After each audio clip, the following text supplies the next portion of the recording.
Except for the word stone, nothing is common between gallbladder and kidney stones. Hello, I am Dr. Rajeev Seth, Senior Consultant, Department of Surgery at Max Hospital, Gurugram. Many of my patients come to the clinic who have gallbladder stones but have been advised treatment thinking it's common with kidney stones.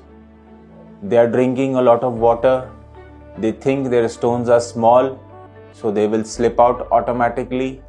Some refuse treatment because they've heard stones can recur.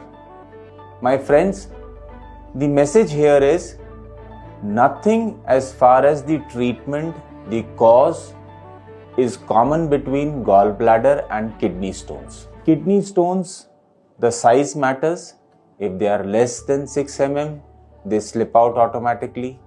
Yes, in kidney stones, they tend to recur. Majority of the kidney stones respond to conservative management.